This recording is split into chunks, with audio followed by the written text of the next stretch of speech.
Sabe aquela sensação de segurar o volante e de repente o coração dispara, a mão sua frio? Pois é, o medo de dirigir é uma barreira muito comum, mas que pode ser paralisante. Nesta análise, a gente vai mergulhar em como a psicologia e as novas tecnologias estão abrindo caminhos super inovadores para superar essa fobia e devolver a liberdade para muita gente. Para começar, vamos a um número: 6%. Pode parecer pouco à primeira vista, né? Mas se a gente pensar que isso significa milhões de motoristas com carteira no Brasil, o tamanho do problema muda de figura. O medo de dirigir é bem mais presente do que se imagina e o impacto na vida das pessoas é enorme. Então, a grande questão é: como se quebra esse ciclo de medo? Se é algo tão comum, quais são as ferramentas e as estratégias que funcionam de verdade? É exatamente essa jornada que a gente vai fazer agora, indo da raiz do problema até as soluções mais modernas que estão por aí. Ok, para entender a solução, primeiro a gente precisa conhecer bem o problema. Quem são as pessoas que enfrentam essa fobia e como isso afeta o dia a dia delas na prática? Olha, o perfil de quem sofre com o medo de dirigir talvez surpreenda. Um estudo feito aqui no Brasil mostrou que a esmagadora maioria, 92%, são mulheres. E mais da metade tem ensino superior e mais de 39 anos. Isso meio que desmonta aquela ideia de que isso é medo de iniciante, né? E o impacto vai muito além do simples desconforto. A gente está falando de uma queda real na qualidade de vida. Imagina só perder uma vaga de emprego porque precisa dirigir, ou ter dificuldade para levar alguém da família no médico, ou até deixar de sair com os amigos. A fobia de dirigir cria limites bem concretos na liberdade e na autonomia das pessoas. Certo, já entendemos o perfil e o impacto, mas como é que um medo comum vira uma fobia que chega a dominar as escolhas de alguém? A resposta está num ciclo bem poderoso que vai se alimentando sozinho. Antes de mais nada, é crucial fazer essa distinção. O medo é uma ferramenta de sobrevivência. Se um carro vem na sua direção, sentir medo é o que faz você pular para o lado. É útil, é adaptativo. A fobia, por outro lado, é quando esse alarme interno dispara em situações que não têm perigo real e dispara tão alto que chega a bagunçar a vida da pessoa.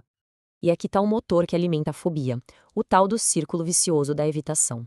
Começa com um gatilho, às vezes só de pensar em dirigir já basta. Isso gera uma resposta de ansiedade.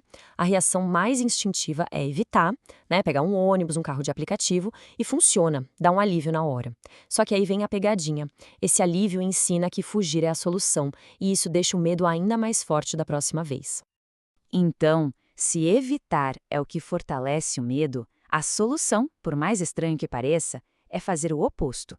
O princípio por trás dos tratamentos mais eficazes é justamente esse: encarar o medo, mas, claro, de um jeito seguro e controlado.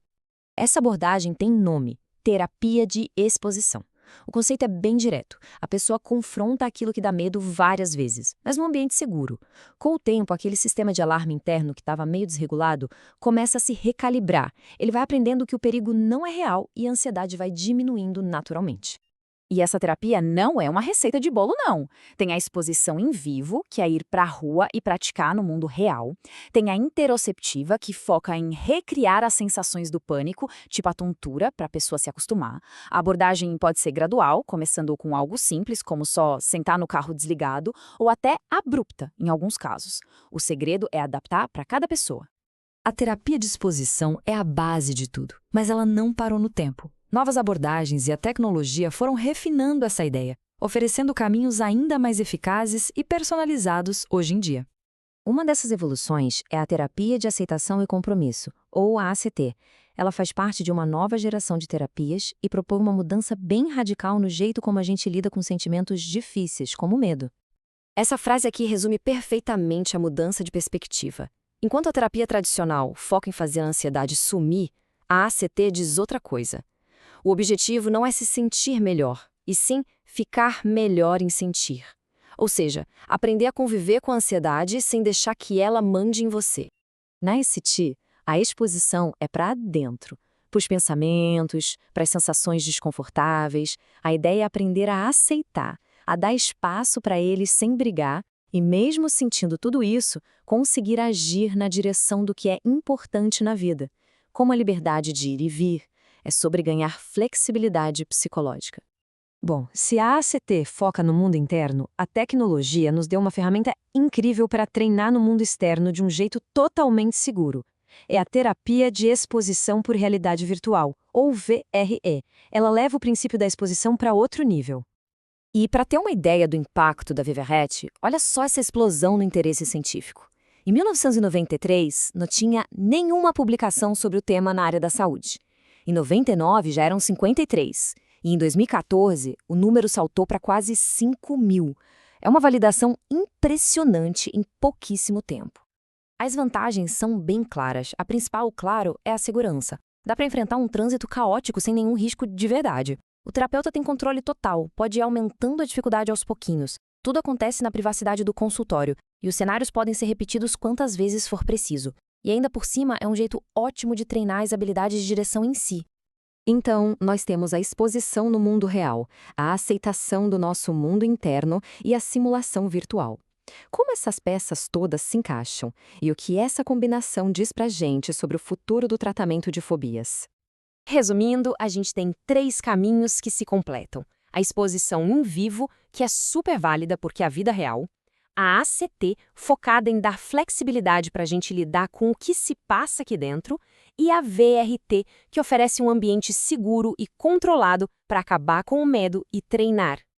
Mas o ponto mais importante é que não se trata de escolher uma ou outra.